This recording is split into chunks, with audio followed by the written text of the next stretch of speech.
हम तो रखते हैं मुसलमानों का दीन, दिल से है खुदा में खत्मुल मुरसलीन, दिल से है खुदा में खत्मुल मुरसलीन, खत्मुल मुरसलीन।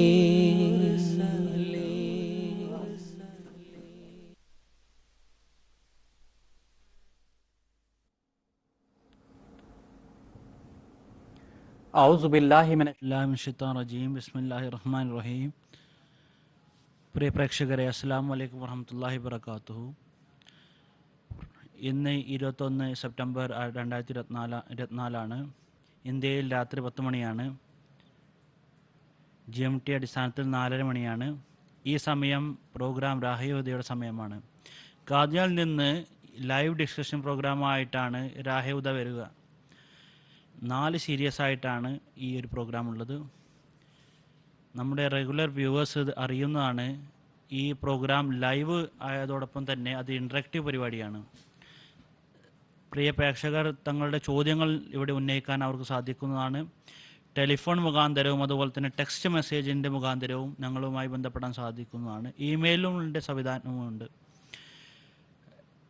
നമ്മോട് ബന്ധപ്പെടാനുള്ള ഡീറ്റെയിൽസ് സ്ക്രീനിൽ കാണിച്ചുകൊണ്ടിരിക്കുന്നു. ഈ സ്റ്റുഡിയോയിലുള്ള പണ്ഡിതന്മാരുടെ മുന്നിൽ നിങ്ങളുടെ ചോദ്യങ്ങൾ ഞങ്ങൾ വെക്കുന്നതാണ്. നമ്മുടെ പണ്ഡിതന്മാർ ഈ ചോദ്യങ്ങൾക്ക് ഉത്തരം ഈ പരിപാടിയിൽ നൽകുന്നതാണ്. ഇന്നത്തെ ഈ പരിപാടി ഖാദിയാനിൽ നിന്ന് സംപ്രേഷണം ചെയ്യുന്നതിൻ്റെ രണ്ടാമത്തെ സെക്ഷനാണ്. ഇന്ന് ഹസ്രത്ത് മസീഹ് മൗദ് അലൈഹി സ്വലാത്തു വസ്സലാം ഗുലാം അഹമ്മദ് ഖാദിയാനി അലൈഹി സ്വലാത്തു വസ്സലാമിൻ്റെ ഗ്രന്ഥം, അതായത് കശ്തിയനു എന്നുള്ള ഗ്രന്ഥം, നൂഹിൻ്റെ പേടകം എന്നുള്ള ഗ്രന്ഥത്തെ സംബന്ധിച്ചാണ് സംസാരിക്കുന്നത്. ഈ ഗ്രന്ഥത്തിൽ പറഞ്ഞിരിക്കുന്ന യാഥാർത്ഥ്യത്തെയും അതുപോലെ തന്നെ അറിവിനെയും സംബന്ധിച്ചും സംസാരിക്കുന്നതാണ്. ഇത് സംബന്ധമായിട്ട് ഈ എപ്പിസോഡിൽ നമ്മളോട് സംസാരിക്കാൻ ചേരുന്നത് ഞാൻ അവരെ ക്ഷണിക്കുകയാണ്. മൗലാന കരീമുദ്ദീൻ ഷാഹിദ് സാഹിബ്, അതുപോലെ തന്നെ മൗലാന അതാഉൽ മുജീബ് സാഹിബ്. ഞാൻ രണ്ടുപേരെയും പരിപാടിയിലേക്ക് സ്വീകരിക്കുകയാണ്. പ്രിയ പ്രേക്ഷകരെ, അള്ളാഹു ഹസ്രത്ത് മസീഹ് അലൈഹി സ്വലാത്തു വസ്സലാമിനെ അയക്കുകയുണ്ടായി. ഹുസൂറിൻ്റെ മുഖാന്തരം ഹസ്രത്ത് മുഹമ്മദ് സല്ലല്ലാഹു അലൈഹി വസല്ലമയുടെ സത്യതയും ഖുർആൻ്റെ സത്യതയും ലോകത്ത് വെളിപ്പെടുത്താൻ വേണ്ടി. അതുകൊണ്ട് തന്നെ അള്ളാഹു ഹുസൂറിനെ അയക്കുന്നതിന് മുന്നേ ആ എല്ലാ മാർഗങ്ങളും അള്ളാഹു തയ്യാറാക്കുകയുണ്ടായി. എല്ലാ വിധത്തിലുള്ള സന്ദേശം എത്തിക്കാനുള്ള സൗകര്യം അള്ളാഹു തയ്യാറാക്കുകയുണ്ടായി.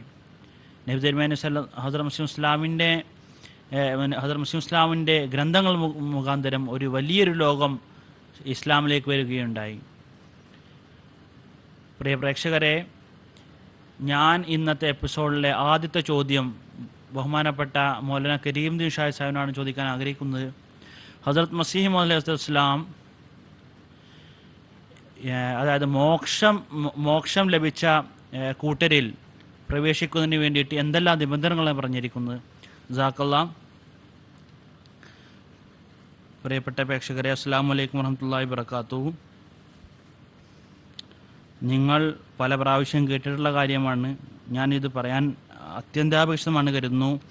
ഹദ്റത്ത് മുഹമ്മദ് സല്ലല്ലാഹു അലൈഹി വസല്ലം കാലഘട്ടത്തിൻ്റെ ആ ഒരു അവസ്ഥ പറഞ്ഞപ്പോൾ, ഹുസൂറിൻ്റെ വഫാത്തിൻ്റെ ആ അവസരം വന്നപ്പോൾ ഹുസൂർ പല പ്രവചനങ്ങൾ നൽകി. എൻ്റെ ഉമ്മത്തിൻ്റെ എന്താ അവസ്ഥയായിരിക്കുമെന്ന് ഹുസൂർ പറയുകയുണ്ടായി. തുടക്കത്തെ 3 നൂറ്റാണ്ടുകൾ അത് ഇസ്ലാമിൻ്റെ ഉയർച്ചയുടെയും പ്രതാപത്തിൻ്റെയും ഉള്ള പ്രവചനങ്ങളായിരുന്നു അതിലുണ്ടായിരുന്നു. എനിക്ക് ശേഷം ആദ്യത്തെ നൂറ്റാണ്ട്, രണ്ടാമത്തെ നൂറ്റാണ്ടും നല്ലവരായിരിക്കും, മൂന്നാമത്തെ നൂറ്റാണ്ട് വരെ ഹുസൂർ പറയുകയുണ്ടായി നല്ല രീതിയിൽ അത് പോവുകയാണ്.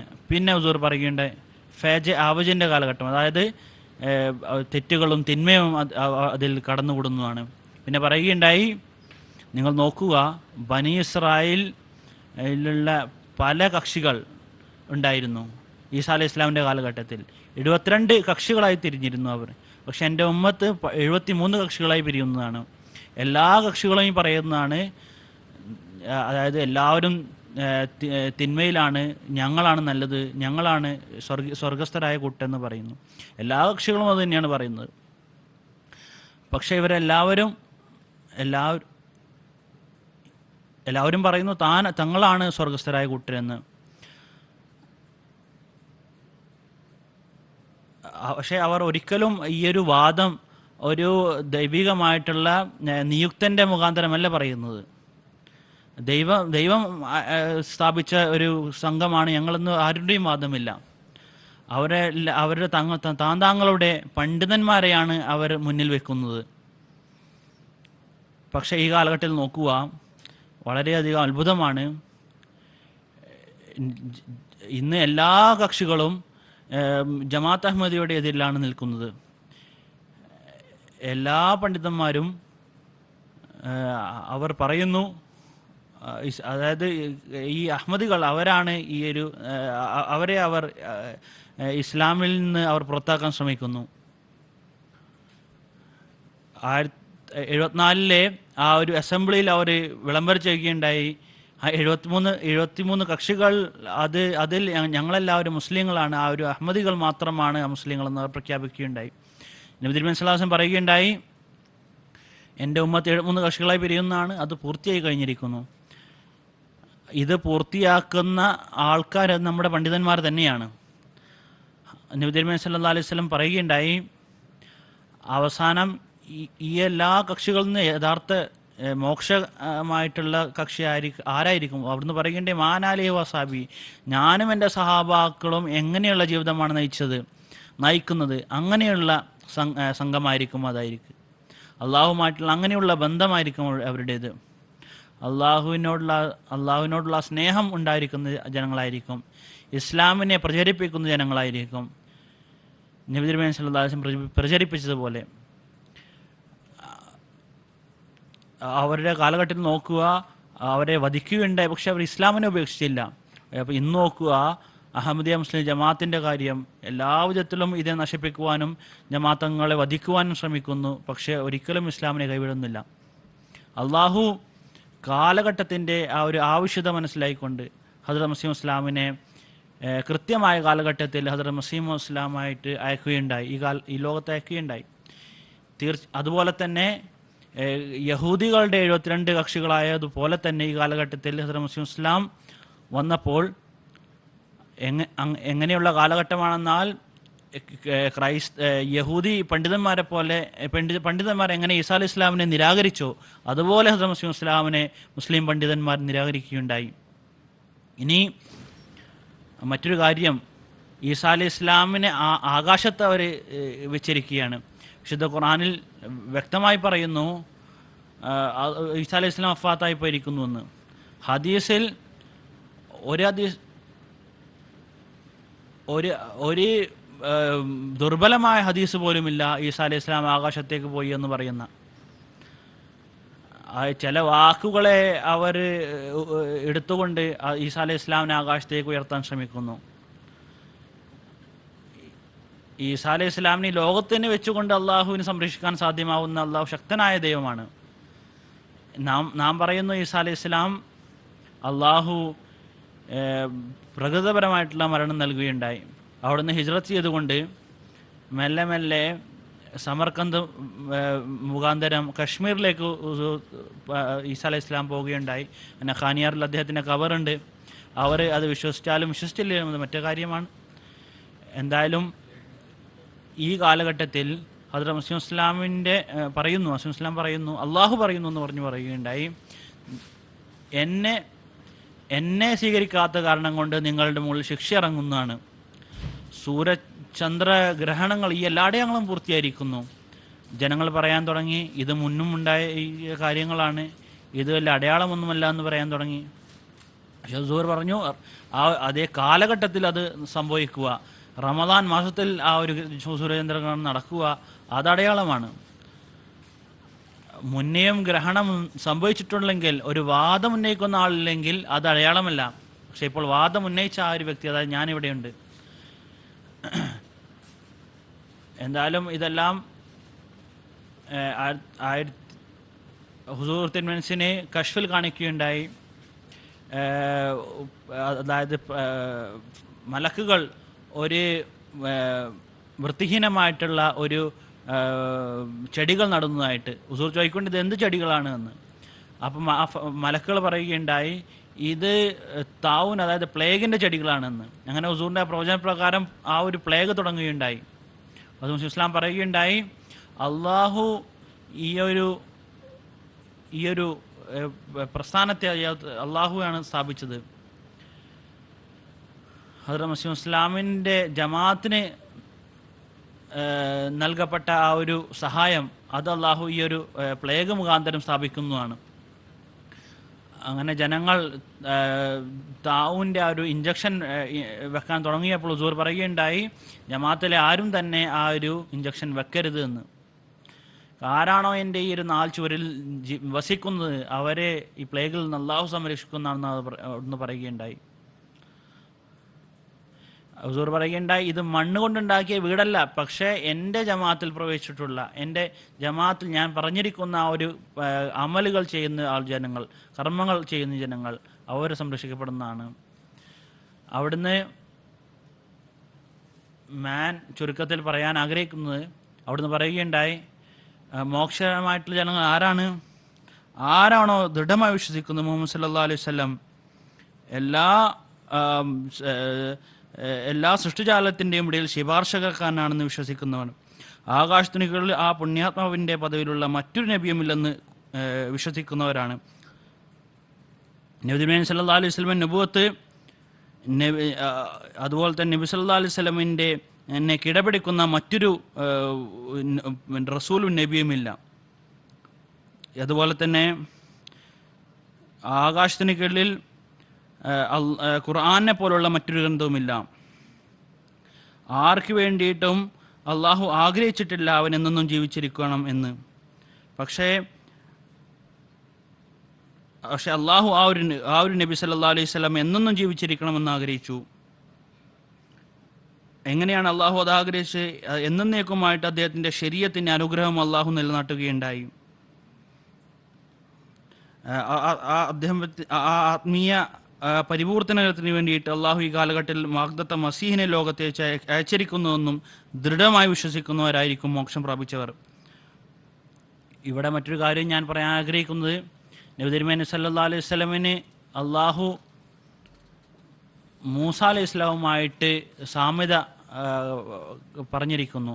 ഇന്ന അർസൽനാ ഇലൈക്കും റസൂലൻ കമാ അർസൽനാ ഇലൈക്കും ഫിർഔൻ റസൂല, ഏതുപോലെ ഫിർഔനിലേക്ക് ഞാൻ റസൂലിനെ അയച്ചിരിക്കുന്നു അതുപോലെ തന്നെ മൂസ അലൈഹി ഇസ്ലാമിൻ്റെ പ്രതിപുരുഷൻ നബി തിരുമേനി സല്ലല്ലാഹു അലൈഹി വസല്ലമിനെ നിങ്ങളേക്ക് അയച്ചിരിക്കുന്നു എന്ന്.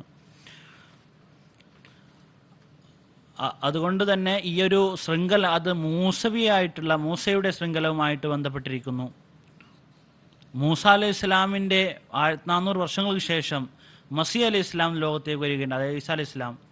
യഹൂദികൾ വഴിപിടിച്ചു പോയപ്പോൾ അവർ നേരായ മാർഗത്തിലേക്ക് കൊണ്ടുവരാൻ വേണ്ടിയിട്ട് അതുപോലെ തന്നെ ഈ കാലഘട്ടത്തിലും അള്ളാഹു ആഗ്രഹിച്ചു മൂസ അലൈഹി ഇസ്ലാമിൻ്റെ പ്രതിപുരുഷൻ, അതായത് നബി തിരുമേനി സല്ലല്ലാഹു അലൈഹി വസല്ലമിൻ്റെ ഉമ്മത്തിൽ ഈസാ അലൈഹി ഇസ്ലാമിൻ്റെ പ്രതിപുരുഷനായിട്ട് ഹദ്റത്ത് മസീഹ് ഇസ്ലാമിനെ അയക്കാൻ ആഗ്രഹിച്ചു.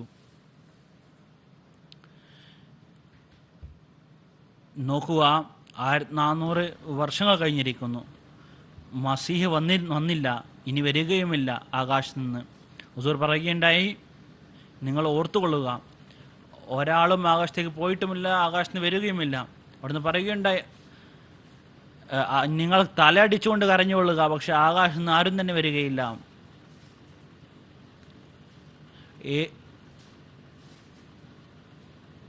7000 വർഷത്തിൻ്റെ അവസാന കാലഘട്ടം ഇപ്പോൾ കഴിഞ്ഞുകൊണ്ടിരിക്കുകയാണ്. ഇനി നിങ്ങൾ ആരെയാണ് കാത്തിരിക്കുന്നതെന്ന് ഹുസൂർ ചോദിക്കുന്നു. യഹൂദികളെപ്പോലെ തന്നെ മുസ്ലിങ്ങളുടെയും വിശ്വാസം ഇതായിരിക്കുന്നു. അതായത് ഇലിയാസ് അലൈഹി സ്വലാം ആകാശത്താണ് ഇനി അദ്ദേഹം വന്നതിന് ശേഷം മസീഹ് വരികയുള്ളൂ എന്നായിരുന്നു യഹൂദർ വിശ്വസിച്ചത്. അതേ വിശ്വാസമാണ് ഇപ്പോൾ മുസ്ലിങ്ങളുടേത്. ജീവനുള്ള ദൈവം ൻ്റെ ഭാഗത്ത് നിന്ന് വരാനിരിക്കുന്ന ഒരു മസീഹ് മൗദ് അദ്ദേഹത്തെ നിരാകരിച്ചു. പിന്നെ തങ്ങളുടെ അറിവിൽ അവർ അഹങ്കരിച്ചുകൊണ്ട് പറയുന്നു ഇനി ഈസാ അലൈഹി വസല്ലം ആകാശത്തിന് വരണമെന്ന്. അതിലൊരു ആത്മീയതയുമില്ല. എന്തായാലും അള്ളാഹു ഈ മുസ്ലിങ്ങളെ യഥാർത്ഥ വഴിയിലേക്ക് നയിക്കട്ടെ. തീർച്ചയായിട്ടും മോക്ഷാർഹരായിട്ടുള്ള ആൾക്കാർ നബി തിരുമേനി സല്ലല്ലാഹു അലൈഹി വസല്ലമിൻ്റെ തിരുഗ്രന്ഥത്തെ വിശ്വസിക്കുന്നവരാണ്. ഹദ്റത്ത് മസീഹ് ഇസ്ലാമിനെ വിശ്വസിക്കുന്നവരാണ് യഥാർത്ഥ മോക്ഷത്തിന് അർഹരായവർ. അള്ളാഹുവിൻ്റെ ഭാഗത്ത് നിന്ന് വരാനിരിക്കുന്ന ആ ഒരു മസീഹിനെ, അതായത് മഹദിയെ സ്വീകരിക്കാൻ തൗഫീഖ്. അടുത്ത ചോദ്യം മൗലാന അത്താൽ മുജിബുലോൺ സാഹിബിനോടാണ്. ചോദ്യം ഇതാണ്: ഹസ്രത്ത് മസീഹ് അലൈഹിസ്സലാം, ഹസ്രത്ത് മസീഹ് അലൈഹി ഇസ്ലാം, അതായത് ഈസ നബി അലൈഹി ഇസ്ലാമിൻ്റെ വഫാത്തിനെ കുറിച്ച്, അതുപോലെ ശ്രീനഗർ കശ്മീരിലുള്ള അദ്ദേഹത്തിൻ്റെ ഖബറിനെ കുറിച്ചുള്ള ചില പ്രമാണങ്ങൾ ഉദ്ധരിക്കുകയുണ്ടായി. അത് ഇവിടെ വിവരിക്കാമോ? ജസാക്കുമുല്ലാ. ബിസ്മില്ലാഹിർ റഹ്മാനിർ റഹീം. ഹസ്രത്ത് മസീഹ് അലൈഹി സ്വലാത്തു വസ്സലാം തൻ്റെ ഒരുപാട് ഗ്രന്ഥങ്ങളിൽ പറഞ്ഞത് ഹസ്രത്ത് ഈസാ നബി അലൈഹി ഇസ്ലാം വഫാത്തായി എന്നാണ്. വിശുദ്ധ ഖുർആനിലും ഹദീസിലും വരാനിരിക്കുന്ന പ്രവാചകനെ കുറിച്ചുള്ള പ്രവചനമുള്ളത് അത് ഈ ഉള്ളവനിലൂടെ, അത് മസീഹ് മൗദിലൂടെ ആണ് പൂർത്തിയാക്കിയത്. അതുപോലെ തന്നെ ഈസാ മസീഹിൻ്റെ സദൃശനായിട്ട് പ്രതിപുരുഷനായി എന്നെ അയക്കുകയും ചെയ്തു എന്ന് പറയുകയുണ്ടായി. മിക്ക മുസ്ലിങ്ങളും പൊതുമുസ്ലിങ്ങൾ വിശ്വസിച്ചിരുന്നത് ഈസാ നബി ആകാശത്തേക്ക് ആരോഹണം ചെയ്യപ്പെട്ടു, അവസാന കാലഘട്ടത്തിൽ ആകാശത്തു നിന്നും ഇറങ്ങി വരും. അതുപോലെ തന്നെ റസൂലുള്ളാഹി സ്വല്ലല്ലാഹു അലൈഹി വസല്ലമയുടെ ഹദീസിലുള്ള വരാനിരിക്കുന്ന മസീഹിന്റെ ദൗത്യം ഈസ ബിൻ മറിയം പൂർത്തിയാക്കുമെന്നായിരുന്നു പൊതുമുസ്ലിങ്ങളുടെ ധാരണ. എന്നാൽ ഹദ്റത്ത് മസീഹ് ഇസ്ലാം തൻ്റെ മിക്ക ഗ്രന്ഥങ്ങളിലും ഇതിനെക്കുറിച്ച് പരാമർശിക്കുകയുണ്ടായി. ബറായന അഹമ്മദിയയിലും ഹദ്റത്ത് മസീഹ് ഇസ്ലാമിൻ്റെ ആദ്യ ഗ്രന്ഥത്തിലും വിവരിച്ചത് മുസ്ലിങ്ങൾക്കിടയിലുള്ള പൊതുധാരണയായ ഈസാ നബി തിരിച്ചു വരും എന്ന് ഉള്ളൊരു പരാമർശം മസീഹ് ഇസ്ലാം ആദ്യം തൻ്റെ ഗ്രന്ഥത്തിൽ എഴുതുകയുണ്ടായി. എന്നാൽ അള്ളാഹു പല ഒരു വഹിയും ഇൽഹാമും മുഖേന, ദിവ്യബോധനവും വെളിപാടും മുഖേന ഈസാ നബിയുടെ വഫാത്ത് സംഭവിച്ചിരിക്കുന്നു. അദ്ദേഹത്തിൻ്റെ സ്ഥാനത്ത് താങ്കളെ ഇന്ന ജഅൽനാകൽ മസീഹ് ഈസ ഇബ്നു മറിയം എന്ന ഇൽഹാം അള്ളാഹു ഹദ്റത്ത് മിർസ ഗുലാം മുഹമ്മദ് ഖാദിയാനി അലൈഹി സ്വലാത്തു വസ്സലാമിന് നൽകിയുണ്ടായി. ഇങ്ങനെ അടിക്കടി അള്ളാഹു ഇക്കാര്യം പറഞ്ഞു കൊടുത്തപ്പോൾ ഹദ്റത്ത് ഈസാ നബി അലൈഹി സ്വലാം 2000 വർഷം മുമ്പ് ജനിച്ച് ബനി ഇസ്രായേലിക്ക് വേണ്ടി പ്രവാചകരായി അവതരിച്ച ആ പ്രവാചകൻ മരിച്ചിരിക്കുന്നു എന്ന് പറഞ്ഞപ്പോൾ ഹദ്റത്ത് മസീഹ് ഇസ്ലാം തൻ്റെ ഒരുപാട് ഗ്രന്ഥങ്ങളിൽ ഇതിനെക്കുറിച്ച് പ്രമാണബദ്ധമായി ചർച്ച ചെയ്യുകയുണ്ടായി. ഈ കഷ്തിനു എന്ന നൂഹിന്റെ പേടകം എന്ന പുസ്തകത്തിലും മസീഹ് ഇസ്ലാം ഇതിനെക്കുറിച്ച് വിവിധ പ്രമാണങ്ങൾ ഉദ്ധരിക്കുന്നുണ്ട്. ഈസാ നബിയുടെ വഫാത്ത് നടന്നതിനെ കുറിച്ചും കശ്മീരിൽ നടന്നതിനെ കുറിച്ചും അതുപോലെ തന്നെ ഈസാ നബിയുടെ വഫാത്തിനെ കുറിച്ച് 30 ആയത്തുകൾ ഉദ്ധരിച്ചുകൊണ്ട് പറയുകയുണ്ടായി.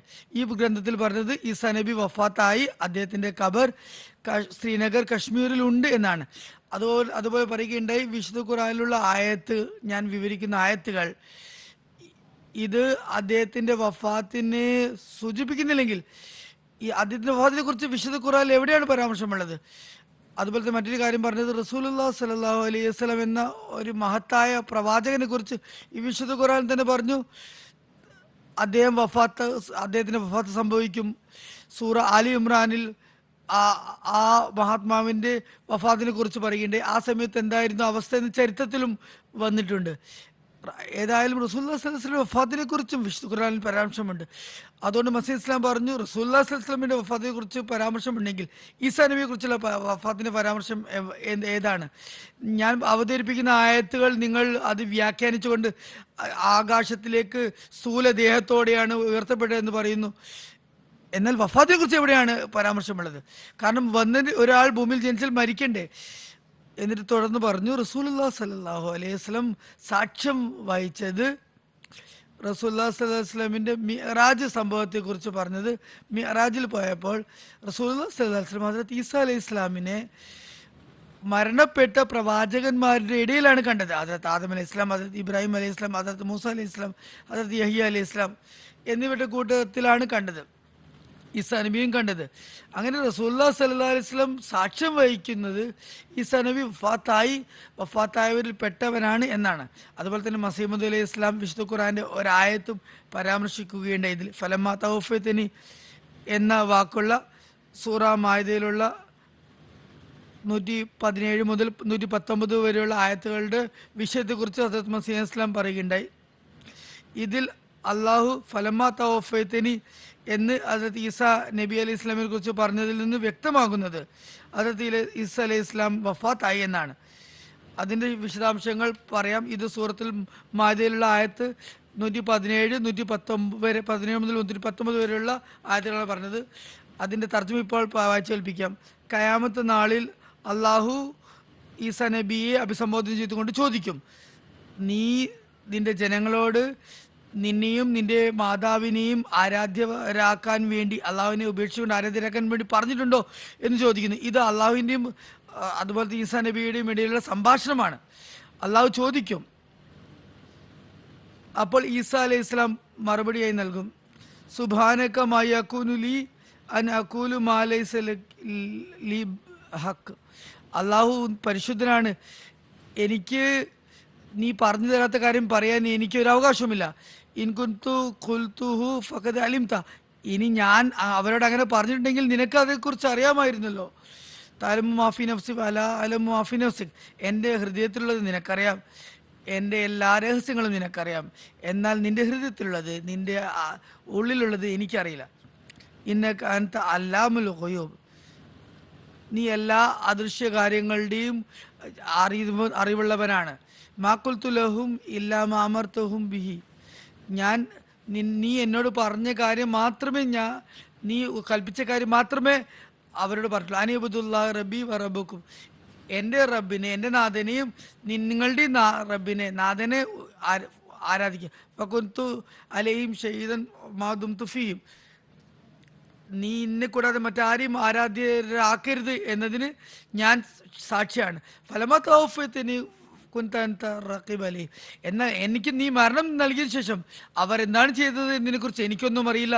വൻത അലാ കുല്ലി ഷൈഇൻ ഷഹീദ്. നീ എന്നാൽ എല്ലാ കാര്യങ്ങൾക്കും അറിയുന്നവനും സാക്ഷ്യമാണ്. ഇങ്ങനെ മസീഹ് മൗഊദ് അലൈഹി ഇസ്ലാം ഈസാ നബിയുടെ അള്ളാഹുവിൻ്റെയും ഒരു സംഭാഷണത്തെ കുറിച്ചാണ് ഇവിടെ പറഞ്ഞത്. ഈ ഒരു സംഭാഷണത്തിന് ശേഷം ഹദ്റത്ത് ഈസാ നബി അലൈഹി ഇസ്ലാം അബൂമുഖത്ത് തിരിച്ചു വരും ആർക്കെങ്കിലും പറയാനാകുമോ? ഇനിയും ഈസാ നബി വന്ന് 40 വർഷം ഭൂമിയിൽ ജീവിക്കുകയാണെങ്കിൽ അപ്പോൾ അദ്ദേഹത്തിന് അറിയില്ലേ ക്രിസ്ത്യാനികൾ അദ്ദേഹത്തെയും അദ്ദേഹത്തിൻ്റെ മാതാവ് മറിയമിനെയും പൂജിക്കുന്നതെന്ന്? അപ്പോൾ ഖിയാമത്ത് നാളിൽ അതിനുശേഷം പോകുമ്പോൾ ഈസാ നബി കളവായിരിക്കുമോ പറയുക? ഹദ്റത്ത് മസീഹ് ഇസ്ലാം ഈ പുസ്തകത്തിൽ വളരെ വ്യക്തമായി പറയുകയുണ്ടായി. ഈ ആയത്തിൻ്റെ അടിസ്ഥാനത്തിൽ ഹദ്റത്ത് ഈസാ അലൈഹി സ്വലാത്തു വസ്സലാം ലോകത്ത് രണ്ടാമത് വരുന്ന കാര്യം അസാധ്യമാണ്, അതൊരിക്കലും സാധ്യമല്ല. താങ്കളുടെ ചോദ്യത്തിൻ്റെ രണ്ടാമത്തെ ഭാഗം എന്ന് പറയുന്നത് ശ്രീനഗറിലുള്ള ഈസാ നബിയുടെ ഖബറിനെ കുറിച്ചാണ്. ഈ പുസ്തകത്തിൽ തന്നെ വിശുദ്ധ ഖുർആന്റെ ആയത്ത് മോമിനൂൻ ആയത്ത് നമ്പർ 51 അള്ളാഹു പറഞ്ഞു ഈസാ നബിയുടെയും അദ്ദേഹത്തിൻ്റെ മാതാവിനെ കുറിച്ച്, വാവൈനാഹുമ ഇലാ റബോത്തിൻ ദാത്ത് ഖറാറിൻ മഈൻ. അതായത് ഈസാ നബിയെയും അദ്ദേഹത്തിൻ്റെ മാതാവിനെ ഹദ്റത്ത് മറിയം അലൈഹി ഇസ്ലാമിനെയും ഞാൻ രണ്ടുപേരെയും ഞാൻ അഭയം നൽകി ഇലാ റബോത്തിൻ, അതായത് ഉയർന്ന പീഠഭൂമിയിൽ, ജാതി ഖറാറിൻ മഈൻ, അവിടെ താമസിക്കുന്നതിന് വാസയോഗ്യമായ അതുപോലെ തന്നെ അരുവികൾ ഉള്ള ഒരു സ്ഥലമായിരിക്കും എന്ന് പറയണ്ടേ. അള്ളാഹു ഇതിൽ കശ്മീരിനെ കുറിച്ചാണ് ചിത്രീകരിച്ചിരിക്കുന്നത് എന്ന് മസീഹ് ഇസ്ലാം പറയുന്നത്. അതായത് പീഠഭൂമിയാണ്, ഉയർന്ന സ്ഥലമാണ്, അത് കശ്മീരാണ്. ആവ എന്നൊരു വാക്കാണ് ഈ ആയത്തിൽ അള്ളാഹു ഉപയോഗിച്ചിട്ടില്ല. അതിൽ നിന്ന് മനസ്സിലാകുന്നത് ഒരു വലിയ പ്രയാസം അവർക്ക് രണ്ടുപേർക്കും നേരിടും. അതിൽ നിന്ന് രക്ഷപ്പെടുത്തിക്കൊണ്ട് അള്ളാഹു അവരെ കശ്മീരിലേക്ക് കൊണ്ടുവന്ന് അഭയം നൽകും. ആ വലിയ അപകടം എന്ന് പറയുന്നത് കുരിശിൻ്റെ ശിക്ഷയായിരുന്നു. കുരിശിന് ശേഷം ഉണ്ടായിരുന്ന സംഭവങ്ങൾ അതിനെക്കുറിച്ച് വിശദീകരിക്കാൻ ഇവിടെ സമയമില്ല. അങ്ങനെ ഒരുപാട് ഒരു വലിയ വിപത്തിൽ നിന്നും അവർ രണ്ടുപേരും രക്ഷിച്ചുകൊണ്ട് കശ്മീരിലേക്ക് എത്തിക്കണ്ടായി. ഇതിനെക്കുറിച്ച് ഈ ആയത്തിനെക്കുറിച്ച് മാസിം ഇസ്ലാമിൻ്റെ ഒരു സദസ്സിൽ ചോദ്യമുണ്ടായി. അപ്പോൾ മാസിം പറയുന്നുണ്ട് അതത് ഈസാ ഇസ്ലാം കശ്മീരിലെത്തി എന്ന്. അതത് ഖലീഫ അവൽ റളിയല്ലാഹു ആ സദസ്സിൽ ഇരിക്കുന്നുണ്ടായിരുന്നു. അപ്പോൾ അദ്ദേഹം പറഞ്ഞു, അതത് ഖലീഫ നൂറുദ്ദീൻ ജമൂനീസ് അദ്ദേഹം കശ്മീരിൽ ജോലി ചെയ്യുകയായിരുന്നു. കശ്മീർ മുഴുവൻ ചുറ്റിക്കറങ്ങുമായിരുന്നു. അദ്ദേഹം എന്നോട് ഒരു കാര്യം പറഞ്ഞത്, കശ്മീരിൽ ഒരു ഖബർ മഹല്ല ഖാനിയാറിലുണ്ട്, അതിന് ഈസായുടെ ഖബർ എന്ന് ജനങ്ങൾ പറയാറുണ്ട്. ഹദരത്ത് മസീഹ് ഇസ്ലാമിന് ഇതിനെക്കുറിച്ച് അറിഞ്ഞപ്പോൾ ഹദരത്ത് ഖലീഫ അവൽ റളിയല്ലാഹുവിനെ കശ്മീരിലേക്ക് അയച്ചതിന് പറഞ്ഞ് അവിടെ പോയി അന്വേഷിച്ചിട്ട് വരിക. അങ്ങനെ ഖലീഫ അവൽ അവിടെ പോയി അന്വേഷിച്ചു. അവിടെയുള്ള നൂറുകണക്കിന് പണ്ഡിതന്മാർ ഇത് ഈസാ അലൈഹി ഇസ്ലാമിൻ്റെ ഖബറാണെന്ന് സാക്ഷ്യം വഹിക്കണ്ടേ. എന്നാൽ ഈ കാര്യങ്ങളൊക്കെ പിന്നീട് പ്രചരിപ്പിച്ചപ്പോൾ ഹദരത്ത് മസീഹ് ഇസ്ലാം തൻ്റെ ഗ്രന്ഥങ്ങളിൽ ഇതിനെക്കുറിച്ച് വിവരിച്ചപ്പോൾ പിന്നീട് മൗലവിമാർ പഞ്ചാബിലെയും കശ്മീരിലൊക്കെ മുല്ലാക്കൾ ഈ കാര്യത്തെ വിവരിക്കുന്നത് ജനങ്ങളെ തടയിക്കണ്ടേ. പിന്നീട് ജനങ്ങളോട് ചോദിക്കുമ്പോഴൊക്കെ ഇത് ഏതോ ഒരു പ്രവാചകൻ്റെ യൂസ് ആസഫ് എന്ന പേരിലുള്ള ഒരു പ്രവാചകൻ എന്ന് അവിടെ എഴുതിയിട്ടുമുണ്ട്, അങ്ങനെ പറഞ്ഞ് അവർ ഒഴിഞ്ഞു മാറുമായിരുന്നു. ആദ്യം ഈസ എന്ന് തന്നെയായിരുന്നു അറിയപ്പെട്ടത്, പിന്നീട് അത് യോസാസ് മാത്രമായി. എന്തായാലും ഹദരത്ത് മസീഹ് ഇസ്ലാം ഈ ഗ്രന്ഥത്തിൽ വ്യക്തമാക്കിയിട്ടുള്ളത് ഹദരത്ത് ഈസാ അലൈഹി ഇസ്ലാമിൻ്റെ ഖബർ കശ്മീരിലുണ്ട്. അതുകൂടാതെ മസീഹ് ഹിന്ദുസ്ഥാൻ എന്ന മസീഹ് ഇസ്ലാമിൻ്റെ പുസ്തകം ഈ ഗ്രന്ഥത്തിൽ വിശുദ്ധ ഖുറാനിൽ നിന്നും ഹദീസിൽ നിന്നും അതുപോലെ തന്നെ ബൈബിളിൽ നിന്നും ചരിത്ര സാക്ഷ്യങ്ങളിൽ നിന്നും അതുപോലെ തന്നെ സഞ്ചാര സാഹിത്യങ്ങളിൽ നിന്നുമൊക്കെ തന്നെ തെളിയിച്ചത് ഹദരത്ത് ഈസാ അലൈഹി ഇസ്ലാമിൻ്റെ ഖബർ കശ്മീരിലുണ്ട്, മഹല്ല ഖാനിയാറിലുണ്ട്. അതിനുശേഷം ഒരുപാട് പുരാവസ്തു ഗവേഷകരും തങ്ങളുടെ ഗ്രന്ഥങ്ങളിൽ ഇതിനെക്കുറിച്ച് ഈസാ നബിയുടെ ഖബർ അതാണെന്ന് പറയുകയുണ്ടായി. പ്രിയപ്പെട്ട പ്രേക്ഷകരെ, ഒരു സുഹൃത്ത് നമ്മളോടൊപ്പം ചേരുന്നു. ബംഗ്ലാദേശിൽ നിന്ന് ആരിഫുസമാൻ സാഹിബാണ് നമ്മളോട് ചേരുന്നത്.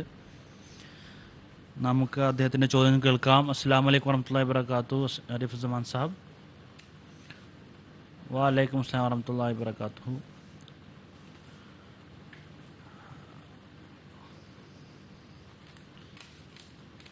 എൻ്റെ ചോദ്യം ഇതാണ്. മസീഹ് ഇസ്ലാമിൻ്റെ എല്ലാ ഗ്രന്ഥത്തിൻ്റെ പിന്നിലും അതിൻ്റെ ഒരു കാരണമുണ്ട്. ഈ കിഷ്തീനു എന്നുള്ള ഗ്രന്ഥം, ഈ കിഷ്തീനു നൂഹിൻ്റെ പേടകം എന്നുള്ള ഈ പേര് ഈ ഗ്രന്ഥത്തിന് എന്തിനാണ് നൽകിയത്? ജസാക്കുമുല്ലാ. ഞാൻ കരീമുദ്ദീൻ സാഹിബിനോട് അപേക്ഷിക്കുന്നു. ജസാക്കുമുല്ലാ ആരിഫുസമാൻ സാഹിബ്. യാഥാർത്ഥ്യം ഇതാണ്.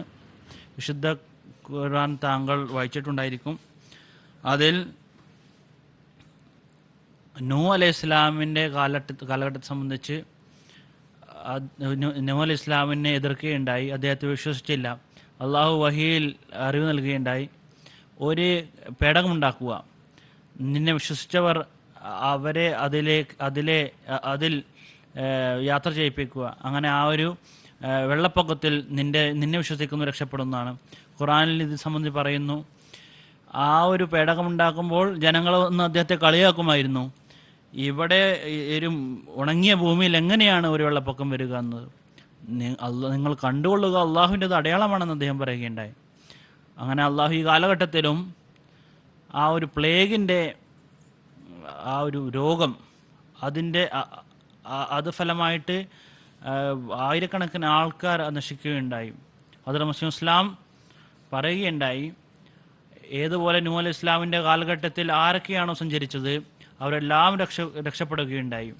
അതുപോലെ തന്നെ അള്ളാഹു എന്നോട് പറയുകയുണ്ടായി, നീയും നിൻ്റെ 4 ചുവരിലുള്ള എല്ലാവരെയും ഇതിൽ നിന്ന് സംരക്ഷിക്കപ്പെടുന്നതാണ്. ചരിത്രം സാക്ഷിയാണ്. എപ്പോഴാണോ ആ പ്ലേഗ് പടർന്നത്, ഹദരത്ത് മസീഹ് ഇസ്ലാമിൻ്റെ വീട്ടിലുള്ളവർ മാത്രമല്ല, പക്ഷേ ജമാഅത്തിലുള്ള ജനങ്ങളും ആ ഒരു പ്ലേഗിൽ നിന്ന് സുരക്ഷിതരായിരിക്കുകയുണ്ടായി. ഒരു സംഭവം ഇങ്ങനെ വരുന്നു. ഹസ്രത്ത് മൗലാന മുഹമ്മദ് അലി സാബ്. ആ കാലഘട്ടത്തിൽ മുസ്ലിം ഇസ്ലാമിൻ്റെ കാലഘട്ടത്തിൽ വളരെ അടുത്ത സഹാബിയായിരുന്നു. പെട്ടെന്ന് അദ്ദേഹത്തിന് പനി വരികയുണ്ടായി. അദ്ദേഹം അനുഭവപ്പെട്ടു, എനിക്ക് പ്ലേഗ് വന്നിരിക്കുകയാണ്. അദ്ദേഹം അനുഭവപ്പെട്ടു.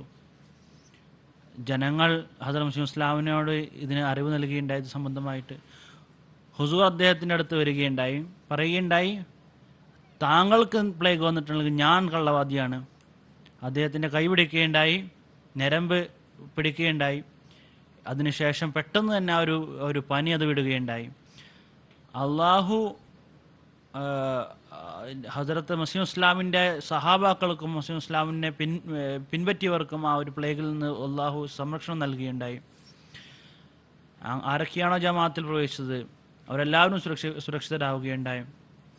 അങ്ങനെ ആ ഒരു കാലഘട്ടത്തിൽ അഹമ്മദിയത്തിൽ പ്രവേശിച്ച ജനങ്ങൾ അവരെ താവൂനി അഹമ്മദിയ എന്ന് അവരെ വിളിക്കപ്പെടുകയുണ്ടായി പിൽക്കാലത്ത്. അങ്ങനെ ഹസ്രത്ത് മുസ്ലിം ഇസ്ലാം തന്നെ വിശ്വസിച്ചവരെ ആ ഒരു പേടകത്തിൽ ഹുസൂർ കയറ്റുകയുണ്ടായി. അള്ളാഹുവിൽ നിന്ന് അറിവ് ലഭിച്ചുകൊണ്ട് പറയുകയുണ്ടായി, ഞാൻ അതുപോലെ തന്നെ എൻ്റെ വീട്ടിലുള്ള ജനങ്ങളും എന്നെന്നും ഈ ഒരു രോഗത്തിന് സുരക്ഷിതമായിരിക്കുമെന്ന് പറയുകയുണ്ടായി. ഹുസൂറിൻ്റെ വീട് എന്നുകൊണ്ട് ഉദ്ദേശിച്ചത് ആ ഒരു മണ്ണ് കൊണ്ടുണ്ടാക്കിയ വീടല്ല, പക്ഷെ അതുകൊണ്ട് ഉദ്ദേശിച്ചത് എൻ്റെ ജമാഅത്തിൽ ഉള്ളവരെല്ലാവരും എന്നാണ്. എൻ്റെ ജമാഅത്തിലുള്ളവരെല്ലാവരും നൂഹ് അലൈഹി ഇസ്ലാമിൻ്റെ പേടകത്തിൽ കയറിയവരെ പോലെയാണ്. അതുകൊണ്ട് തന്നെയാണ് ഈ ഒരു പുസ്തകത്തിൻ്റെ പേര് കശ്തീനു എന്ന് വെച്ചത്. ജസാക്കുമുല്ലാഹു തആല ഖൈറൻ. പ്രോഗ്രാമിന് മുന്നോട്ട് കൊണ്ടുപോയിക്കൊണ്ട് അടുത്ത ചോദ്യം താങ്കളോട് തന്നെയാണ്. ഹദരത്ത് മസീഹ് മൗഊദ് അലൈഹി ഇസ്ലാം ചില തിന്മകളെ സംബന്ധിച്ച് ഗ്രന്ഥത്തിൽ പറയുകയുണ്ടായി, ഈ തിന്മകൾ ചെയ്യുന്നവർ എൻ്റെ ജമാഅത്തിൽപ്പെട്ടവരല്ല എന്ന്. അത് എന്തെല്ലാം തിന്മകളാണ്? ജസാക്കുമുല്ലാഹ്. കാര്യം ഇതാണ്, ഹുസൂർ പറയുകയുണ്ടായി, പല ഉപദേശങ്ങളും അവിടെ നൽകുകയുണ്ടായി, എന്തെല്ലാമാണ് ചെയ്യേണ്ടത്, എന്തെല്ലാമാണ് ചെയ്യേണ്ടാത്തത്. അതുപോലെ തന്നെ അവിടുന്ന് പറയുകയുണ്ട്, നിങ്ങൾ ഒരിക്കലും ചിന്തിക്കരുത് ഞങ്ങൾ ബയ്യത്ത് ചെയ്തു എന്ന് ഞങ്ങൾ രക്ഷപ്പെട്ടു എന്ന് വിചാരിക്കരുത്. അള്ളാഹു നിങ്ങളുടെ ഹൃദയത്തിലാണ് നോക്കുന്നത്. ആ ഹൃദയം സംബന്ധിച്ചായിരിക്കും അള്ളാഹു നിങ്ങളോട് പെരുമാറുക എന്ന് പറഞ്ഞ് പറയുകയുണ്ടായി. അത് പാപം ഒരു വിഷമാകുന്നു, അത് തിന്നരുത്. ദൈവത്തോടുള്ള അനുസരണക്കേട് ഒരു ദുർമരണമാകുന്നു, അതിൽ നിന്ന് രക്ഷപ്പെട്ടുകൊള്ളുവിൻ. നിങ്ങൾക്ക് ശക്തി ലഭിക്കുവാൻ പ്രാർത്ഥിക്കുമ്പോൾ അള്ളാഹു സർവ കാര്യങ്ങളിലും കഴിവുള്ളവനാണെന്ന് കരുതാത്തവൻ ദൈവ വാഗ്ദാനമുള്ള കാര്യങ്ങൾ ഒഴിച്ച് എൻ്റെ ജമാഅത്തിൽപ്പെട്ടവനല്ല. അതായത് അള്ളാഹു എല്ലാ കാര്യത്തിലും കഴിവുള്ളവനാണെന്ന് വിശ്വസിക്കേണ്ടതാണ്. അതായത് എൻ്റെ പറയുകയുണ്ടായി, അസത്യത്തെയും വഞ്ചനയെയും കൈവടിയാത്തവൻ എൻ്റെ ജമാഅത്തിൽപ്പെട്ടവനല്ല. ആരെങ്കിലും കളവ് ഉപയോഗിക്കുകയാണെങ്കിൽ, വഞ്ചന ഉപയോഗിക്കുകയാണെങ്കിൽ പറയുകയുണ്ടായി, അവൻ ബയ്യത്ത് ചെയ്താലും ഒരിക്കലും തന്നെ അവൻ്റെ ജമാഅത്തിൽപ്പെട്ടവനാവുകയില്ല. പറയുകയുണ്ടായി, ഐഹിക ജീവിതത്തിൻ്റെ അത്യാർത്തിയിൽ കുടുങ്ങിക്കിടക്കുന്നവനും പരലോകത്തിൻ്റെ ഭാഗത്തേക്ക് കണ്ണുയർത്തി നോക്കാത്തവനും എൻ്റെ ജമാഅത്തിൽപ്പെട്ടവനല്ല. അതായത് ഭൗതിക ലോകത്തിൽ എത്രത്തോളം അവൻ മുങ്ങിപ്പോയി കഴിഞ്ഞിരിക്കുന്നാൽ ആത്മീയതയിലേക്ക് അവൻ നോക്കാൻ കഴിയുന്നില്ലെങ്കിൽ തീർച്ചയായിട്ടും അവൻ എൻ്റെ ജമാഅത്തിൽപ്പെട്ടവനല്ല. ആരാണോ ദുനിയാവിനേക്കാൾ മുന്തിക്കാത്തവൻ ജമാഅത്തിൽപ്പെട്ടവനല്ല. അതായത് ജമാഅത്തിൽ പെട്ടവനാവാൻ അവന് ദീനിനെ മുന്തിക്കേണ്ട ആവശ്യമാണുള്ളത്. ഉദാഹരണമായിട്ട് ഒരു യാത്രയിൽ പോവുകയാണെങ്കിൽ വീട്ടിൽ കുട്ടികളും ഭാര്യമാരും ഉണ്ടെങ്കിലും അള്ളാഹു അവരെ സംരക്ഷിക്കുമെന്നുള്ള ഒരു വിശ്വാസം വേണം.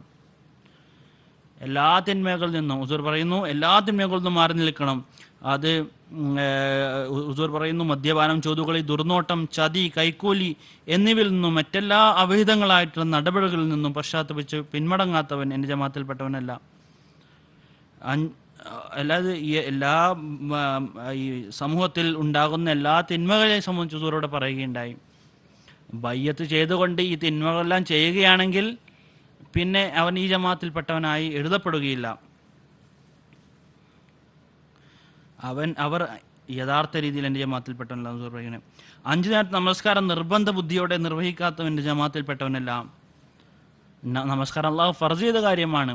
നബി തിരുമേനി സ്വല്ലല്ലാഹു വളരെയധികം താക്കീത് ചെയ്ത കാര്യമാണിത്. ആരാണ് നമസ്കരിക്കാത്തവൻ? ഞാൻ അഹമ്മദിയാണ്, ഞാൻ സ്വർഗത്തിൽ പോകുന്നതാണെന്ന് പറയുക, അങ്ങനെ ധരിക്കുകയാണെങ്കിൽ സ്വർഗത്തിൽ ഒരിക്കലും പോകുന്നതല്ല. ആരാണോ പ്രാർത്ഥനകൾ ചെയ്തുകൊണ്ടിരിക്കാത്തവൻ, വിനയത്തോടെ അള്ളാഹുവിനെ സ്മരിച്ചുകൊണ്ടിരിക്കാത്തവനും എൻ്റെ ജമാഅത്തിൽപ്പെട്ടവനല്ല. വളരെയധികം എളിമ അത് മനുഷ്യന് കരസ്ഥമാക്കേണ്ട ആവശ്യമാണുള്ളത്. പറയുന്നു, ആരാണോ തൻ്റെ മാതാപിതാക്കളെ ബഹുമാനിക്കാത്തവൻ, അവർക്ക് സേവനം ചെയ്യുന്നതിൽ വിമുഖനായിരിക്കുന്നവനും ജമാഅത്തിൽപ്പെട്ടവനല്ല. അവൻ ജമാഅത്തിൽപ്പെട്ടവനല്ല. അതായത് മാതാപിതാക്കളുടെ ഖിദ്മത്തേക്കാളും ഒരു വളരെയധികം വലിയൊരു ഫർസായിട്ടുള്ള കാര്യമാണ്, നിർബന്ധ കാര്യമാണ്. ആരാണ് മാതാപിതാക്കളെ അനുസരിക്കാതിരിക്കുകയും ഞാൻ അഹമ്മദിയാണെന്ന് പറയുന്നവനും ജമാഅത്തിൽപ്പെട്ടവനല്ല. ആരാണോ തൻ്റെ അയൽവാസിയുടെ ചെറിയ ചെറിയ ഉപകാരത്തിൽ നിന്ന് മാറ്റി നിർത്തുവാനും ജമാഅത്തിൽപ്പെട്ടവനല്ല. നബി തിരുമേനി സല്ലല്ലാഹു അലൈഹി വസല്ലം പറയുകയുണ്ടായി, നബി തിരുമേനി സല്ലല്ലാഹു അലൈഹി വസല്ലം ഹദീസുണ്ട്, അതായത് അയൽവാസികളെ സംബന്ധിച്ചിടത്തോളം ജിബ്രീലിനോട് എത്രത്തോളം താക്കീത് ചെയ്തെന്നാൽ ഞാൻ ധരിക്കുകയുണ്ടായി, അതായത് അയൽവാസിക്ക് വിരാസത്തിൽ പിന്തുടർച്ചാവകാശിയിൽ ഭാഗം നൽകുമെന്ന് ഹുസൂർ തിരുമേനി ധരിച്ചുപോയി. എത്രത്തോളം സ്ഥാനം അയൽവാസിക്ക് ഇസ്ലാമിലുണ്ട്. ആരാണോ തന്നോട് മോശം ചെയ്തവരെ ക്ഷമിക്കാത്തത് അവൻ്റെ ജമാഅത്തിൽപ്പെട്ടതാണെന്ന് അവിടുന്ന് പറയുകയുണ്ടായി. നബി തിരുമേനി സല്ലല്ലാഹു അലൈഹി വസല്ലം എത്രത്തോളം ക്ഷമയുള്ളവനാണെന്ന് നോക്കുക. നബി തിരുമേനി സല്ലല്ലാഹു അലൈഹി വസല്ലം വിശാല ഹൃദയനായുള്ള വ്യക്തിയായിരുന്നു. ആരാണോ ബയ്യത്തിൻ്റെ സമയത്ത് ചെയ്തിട്ടുള്ള ഒരു കരാറ് അതിനെ പൂർത്തിയാക്കുന്നവൻ, അതിനെ ഏതെങ്കിലും വശത്തിലൂടെ ലംഘിക്കുന്നവൻ എൻ്റെ ജമാഅത്തിൽപ്പെട്ടവനല്ല.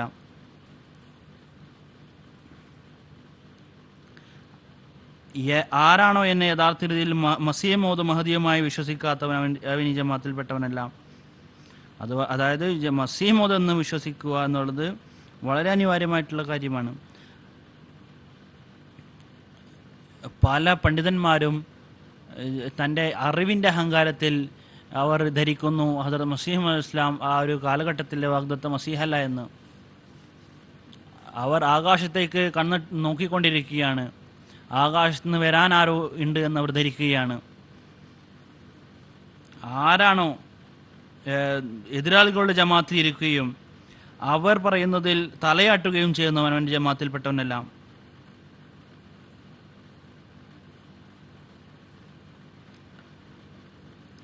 ഹുസൂർ പറയുന്നു, അവൻ എതിരാളികളുടെ അടുത്ത് പോയിക്കൊണ്ട് അവർ തലയാട്ടുകയാണെങ്കിൽ, അങ്ങനെയാണെങ്കിൽ അവൻ്റെ ഉള്ളിൽ ഒരു വിധത്തിലുള്ള അവൻ്റെ ഉള്ളിൽ ഈമാനികപരമായിട്ടുള്ള അഭിമാനവുമില്ല. വ്യഭിചാരി, ധിക്കാരി, മദ്യപാനി, കൊള്ളയാളി, കള്ളൻ, ചൂതുകളിക്കാരൻ, ദ്രോഹി, വ്യാജം പറയുന്നവനും വ്യാജരേഖ ഉണ്ടാക്കുന്നവനും അവനൊന്നും എൻ്റെ ജമാഅത്തിൽപ്പെട്ടവനല്ല. അവൻ്റെ കൂട്ടുകാരനും തൻ്റെ സഹോദരന്മാരെയും സഹോദരിമാരെയും പറ്റി പഴി പറയുന്നവനും ദുർവൃത്തികളിൽ നിന്ന് പശ്ചാത്തപിച്ച് മടങ്ങാത്തവനും എൻ്റെ ജമാഅത്തിൽപ്പെട്ടവനല്ല.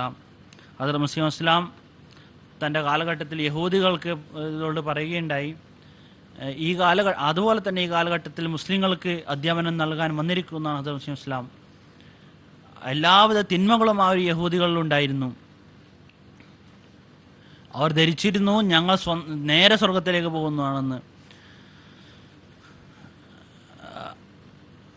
ഈ കാലഘട്ടത്തിൽ ജമാഅത്തിലുള്ളവരെ സംബന്ധിച്ച് പറയുന്നു, ഇവർ അഹമ്മദികളാണ്, ഇവർ മിർസായികളാണ്, ഖാദിയാനികൾ, ഇവർ സ്വർഗത്തിൽ പോവുകയില്ല എന്ന്.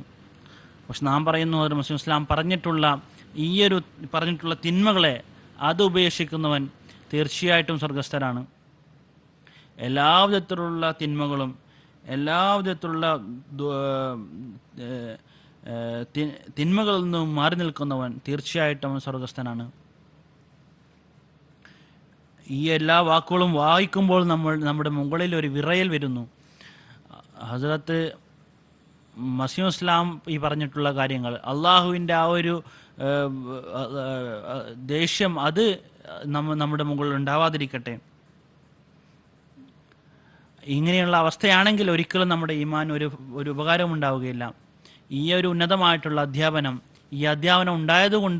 ഉണ്ടായിട്ടുകൂടിയും ആരിലാണോ ഒരു വ്യത്യാസം ഉണ്ടാകാത്ത മുസ്ലിം ഇസ്ലാം പറഞ്ഞിട്ടുള്ള വ്യത്യാസം, അവന് ഒരിക്കലും മാന്യ പ്രേക്ഷകരെ, ഒരു സുഹൃത്തിന്റെ ചോദ്യം ഓഫ്ലൈൻ ടെക്സ്റ്റ് മെസ്സേജ് ആയിട്ട് ലഭിച്ചിട്ടുണ്ട്.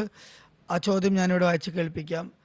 ഇന്ത്യയിൽ നിന്ന് തന്നെ ഷാഹിദ് അഹമ്മദ് സാഹിബിൻ്റെ ചോദ്യമാണ്. ചോദിക്കുന്നു, ഹസ്രത്ത് മസീമോദ് അലൈഹി സ്വലാത്തു വസ്സലാമിന് എപ്രകാരമാണ് അറിയാൻ സാധിച്ചത്? അതായത് ഈസാ നബിയുടെ ഖബർ മൊഹല്ല ഖാനിയാർ കശ്മീരിലുണ്ട്. അള്ളാഹു മസീദ് വസ്ലാം നേരിട്ട് അറിയിച്ചതാണോ? ഈ ചോദ്യത്തിൻ്റെ കുറച്ച് ഭാഗം ഉത്തരമായി ഇവിടെ വിവരിച്ച് കഴിഞ്ഞിട്ടുണ്ടെങ്കിൽ കൂടി മുജീബ് ലോൺ സാഹിബിനോട് ഇതിനെക്കുറിച്ച് കൂടുതൽ വിശദീകരിക്കാൻ വേണ്ടി പറയുകയാണ്. എന്നോട് ആദ്യം ചോദിച്ച ചോദ്യത്തിൽ ഞാൻ ഇതിനെക്കുറിച്ചുള്ള വിശദാംശങ്ങൾ പറഞ്ഞതാണ് കുറച്ചൊക്കെ. ഏതായാലും ഇദ്ദേഹം ചോദിച്ചത് അള്ളാഹു ആണോ അതിനെക്കുറിച്ച് അറിയിച്ചത്? ഇതിനെക്കുറിച്ചുള്ള മറുപടി അള്ളാഹുവിൻ്റെ ഭാഗത്തു നിന്നും ഹസ്രത്ത് മസീഹ് ഇസ്ലാമിന് ഇതിനെക്കുറിച്ച് ഇൽഹാമായിട്ടുണ്ടായിട്ടില്ല, വെളിപാടുണ്ടായിട്ടില്ല. മറിച്ച് അള്ളാഹുവിൻ്റെ തഫീം, അള്ളാഹു അറിയിച്ച കാര്യമാണ്, ബോധിപ്പിച്ച കാര്യമാണ്. അതിനെക്കുറിച്ചുള്ള ഗ്രാഹ്യം അള്ളാഹു നൽകി. ഈസ നബിയുടെ കശ്മീരിൽ ഖബറുണ്ട് എന്നത്.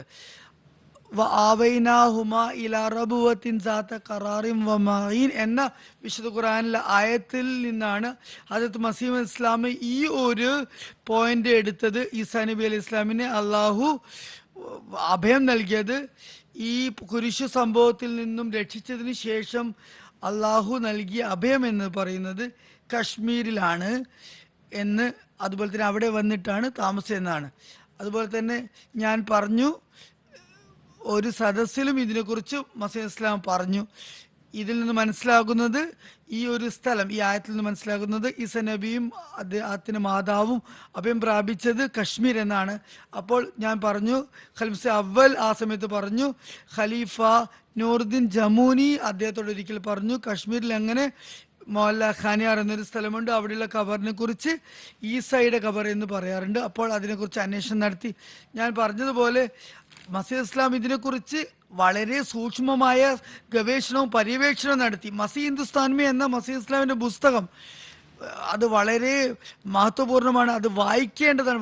അത് അവധാനപൂർവ്വം വായിച്ചാൽ മനസ്സിലാക്കാൻ സാധിക്കും എത്ര മഹത്തായ തെളിവുകളും പ്രമാണങ്ങളുമാണ് ഈസാ അലൈഹി ഇസ്ലാമിനെ കുറിച്ച്, വഫാത്തിനെ കുറിച്ച് സ്ഥാപിച്ച് കൊണ്ട് നൽകിയത്. അതുപോലെ തന്നെ ഹദരത്ത് മസീഹ് അലൈഹി ഇസ്ലാം, ഈസാ നബി അലൈഹി ഇസ്ലാം കുരിശിൽ നിന്ന് രക്ഷപ്പെട്ട് ജീവനോട് കുരിശിൽ നിന്ന് ഇറക്കപ്പെട്ട് അവിടെ നിന്നും തിരികെ രക്ഷപ്പെടാൻ വേണ്ടി കശ്മീരിലേക്ക് പുറപ്പെട്ടതും യാത്ര ചെയ്ത് പുറപ്പെട്ടതെന്നും മനസ്സിലാക്കാൻ സാധിക്കും. ഹദരത്ത് മസീഹ് ഇസ്ലാം തന്നെ പറഞ്ഞത്, ഹദരത്ത് ഈസാ അലൈഹി ഇസ്ലാമിൻ്റെ ലക്ഷ്യം എന്നത് അദ്ദേഹത്തെ ബനി ഇസ്രായേലിലേക്കാണ് അയച്ചത്. റസൂലൻ ഇലാ ബനി ഇസ്രായേൽ എന്നാണ് ഖുർആൻ തന്നെ പറയുന്നത്. അതുപോലെ തന്നെ ബൈബിൾ വായിക്കുമ്പോഴും മനസ്സിലാക്കാൻ സാധിക്കുന്ന ഹദരത്ത് ഈസാ അലൈഹി ഇസ്ലാം പറയുകയുണ്ടായി, ഞാൻ ബനി ഇസ്രായേലിലേക്ക് വേണ്ടി വന്ന, അതുപോലെ തന്നെ ഇസ്രായേലിൽ നിന്നുമുള്ള നഷ്ടപ്പെട്ടു പോയ കുഞ്ഞാടുകൾക്ക് വേണ്ടിയാണ് വന്നതെന്ന് പറയുകയുണ്ടായി. അതായത് ഒരുപാട് കുഞ്ഞാടുകളെ ഞാൻ കണ്ടിട്ടില്ല, അവരെ എന്നെ കൂട്ടിപ്പിടിക്കുക എന്നത് എൻ്റെ മിഷനാണ്, ദൗത്യമാണ് എന്ന് ഈസാ നബി പറഞ്ഞതായി ബൈബിളിൽ കാണാം. അതുപോലെ ഡോക്ടർ ബർണിയർ എന്ന ഒരു വലിയ സഞ്ചാര സാഹിത്യകാരൻ, അദ്ദേഹം തൻ്റെ കശ്മീരിലുള്ള സഞ്ചാരത്തിനെ കുറിച്ച് എഴുതുകയും അതിനെക്കുറിച്ച് തെളിവുകൾ ഉദ്ധരിക്കുകയും ചെയ്തത് കശ്മീരികൾ ബനി ഇസ്രായേലരാണ് എന്നാണ്. ഹദരത്ത് ഈസാ അലൈഹി ഇസ്ലാം പറഞ്ഞത് ബനി ഇസ്രായേലിനെ തേടി പോകണമെന്നാണ്. അതുകൊണ്ട് തന്നെ ബനി ഇസ്രായേലിൻ്റെ ഭാഗത്തേക്ക് അദ്ദേഹം വരാതിരിക്കാൻ സാധ്യതയില്ല. എന്നാലും ഇത് വളരെ വിശദീകരണം അറിയിക്കുന്ന ഒരു ചർച്ചയാണ്. ചോദ്യത്തിന് ഉത്തരം ഇതാണ്, അള്ളാഹു പ്രത്യേകമായി ഇൽഹാമായിട്ട് ദിവ്യബോധനമായിട്ട് പറഞ്ഞിട്ടില്ല. എന്നാൽ അള്ളാഹുവിൻ്റെ തഫീം, അള്ളാഹുവിൻ്റെ ഗ്രാഹ്യം ഈ വിശുദ്ധ ഖുർആന്റെ ആയത്ത് മുഖേന ഇത് കശ്മീരാണ് എന്ന് മസീഹ് ഇസ്ലാമിനെ അറിയിപ്പിക്കുകയും അതുപോലെ ഗ്രാഹ്യം നൽകുകയും അതിനുശേഷം അദ്ദേഹം ഗവേഷണം നടത്തുകയും ഇതിനെക്കുറിച്ചൊരു ഗ്രന്ഥം രചിക്കുകയും അങ്ങനെ ഈ തെളിവുകളൊക്കെ നിരത്തിക്കൊണ്ട് ഹദരത്ത് ഈസാ അലൈഹി ഇസ്ലാമിൻ്റെ ഖബർ യഥാർത്ഥത്തിൽ മൊഹല്ല ഖാനിയാറിൽ കശ്മീരിലുണ്ടെന്ന് സ്ഥാപിക്കുകയുണ്ടായി. ജസാക്കുമുല്ലാഹു വസ്സലം ജസാ. പ്രോഗ്രാമിനെ മുന്നോട്ട് പോയിക്കൊണ്ട് അടുത്ത ചോദ്യം മുജിൽ ഓംസാദിനോട് തന്നെ അടുത്ത ചോദ്യം. ഹദരത്ത് മസീഹ് ഇസ്ലാം ഈ ഗ്രന്ഥത്തിൽ വിശുദ്ധ ഖുർആനിൻ്റെ ഒരു സ്ഥാനം മഹാത്മ്യത്തെ സംബന്ധിച്ച് പറഞ്ഞിരിക്കുന്നു. അതെന്താണ്? ജസാക്കുമുള്ള, താങ്കൾ തുടക്കത്തിൽ പറഞ്ഞ കാര്യങ്ങളിലും ഇത് പറഞ്ഞിരിക്കുന്നു. ഹദരത്ത് മസീഹ് ഇസ്ലാമിൻ്റെ വരവിൻ്റെ ആ ഒരു വലിയ ഉദ്ദേശം, അതിൽ ഒരു വലിയ ഉദ്ദേശം ഇതുകൂടിയാണ്, വിശുദ്ധ ഖുർആൻ്റെ യഥാർത്ഥ സ്ഥാനം അത് ജനങ്ങളുടെ ഹൃദയത്തിൽ ഇറക്കുക എന്നുള്ളതാണ്. തൻ്റെ കാലഘട്ടത്തെ സംബന്ധിച്ച് അത് മസീഹ് ഇസ്ലാം പറയുന്നു, നബി സല്ലല്ലാഹു അലൈഹി വസല്ലം പറഞ്ഞിരിക്കുന്നു, സൂറത്തുൽ ഫുർഖാൻ്റെ 31-ാമത്തെ ആയത്തിൽ പറഞ്ഞിരിക്കുന്നു, വഖാൽ റസൂലു ഇന്ന ഖൗമി ഇത്തഖദു ഹാദൽ ഖുർആനി മഹജൂറ. ആ കാലഘട്ടത്തിൽ ആ റസൂൽ പറയുന്നതാണ്, അല്ലേ അള്ളാഹ്, എൻ്റെ സമൂഹം ആ ഖുർആനെ പിന്തള്ളിക്കളഞ്ഞിരിക്കുന്നു എന്ന്. ഹസ്രത്ത് മുഹമ്മദ് മുസ്തഫ സല്ലല്ലാഹു അലൈഹി വസല്ലമയുടെ മുകളിൽ ഖുർആൻ ഇറങ്ങിയിരിക്കുന്നു. അവിടുന്ന് തൻ്റെ സഹാബാക്കളുടെ മുന്നിൽ വെക്കുകയായിരുന്നു. ആ കാലഘട്ടത്തിൽ ഖുർആനെ പിന്തള്ളിക്കളയുന്ന ഒരു ചോദ്യം പോലും വരുന്നില്ല. തീർച്ചയായിട്ടും ഈ ഒരു ആയത്തിൽ വരാനിരിക്കുന്ന കാലഘട്ടത്തെ സംബന്ധിച്ചാണ് പറഞ്ഞിരിക്കുന്നത്.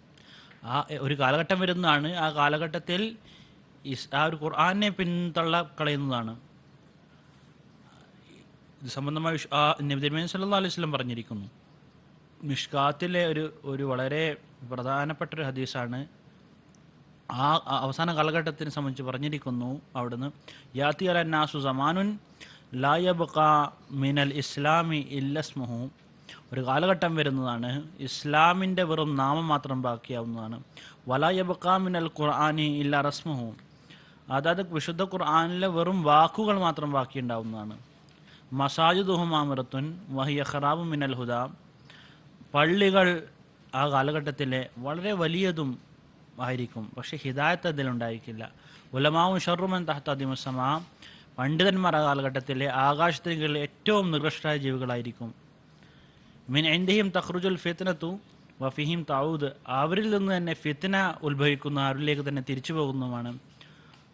ഇത് വളരെ വ്യക്തമായ ഹദീസാണ്. പല ഒരു പ്രവചനങ്ങൾ ഇതിലുണ്ട്. ഈ ഒരു പ്രവചനത്തിൽ ഒരു കാര്യം ഇതിലുള്ളത്, അതിനെ പ്രത്യേകമായി പറയാൻ ആഗ്രഹിക്കുന്നത്, ലാ യബ്ഖാ മിനൽ ഖുർആനി ഇല്ലാ റസ്മുഹു. ഏതൊരു കാലഘട്ടം എന്നാൽ ആ കാലഘട്ടത്തിൽ ഖുർആൻ്റെ വെറും വാക്കുകൾ മാത്രം ബാക്കിയുണ്ടായിരിക്കുന്നു. അതായത് ഖുർആൻ ബാക്കിയുണ്ടായിരിക്കും, അതിൻ്റെ വാക്കുകൾ ബാക്കിയുണ്ടായിരിക്കും, അതിൻ്റെ പ്രിൻറ്റിങ് വളരെ ഉത്തമമായിരിക്കും, വളരെയധികം സുന്ദരമായിട്ടുള്ള കവറിൽ അതിനിട്ട് വെക്കുന്നതാണ്. പക്ഷെ വെറും അത് വാക്കുകൾ മാത്രമായിരിക്കും. അത് പ്രവർത്തന സംബന്ധമായിട്ട് അതിൻ്റെ മുകളിൽ പ്രവർത്തനം ഉണ്ടായിരിക്കുകയില്ല. ആ കാലഘട്ടത്തെ സംബന്ധിച്ച് ഹദ്റത്ത് മസീഹ് ഇസ്ലാമിൻ്റെ വരവ് ആ കാലഘട്ടത്തിലുണ്ടായപ്പോൾ അവിടുത്തെ വലിയൊരു മിഷൻ ഇതായിരുന്നു, വിശുദ്ധ ഖുർആൻ്റെ ആ ഒരു സ്ഥാനത്തെ വീണ്ടും ലോകത്തിൽ സ്ഥാപിക്കുക എന്നുള്ളത്.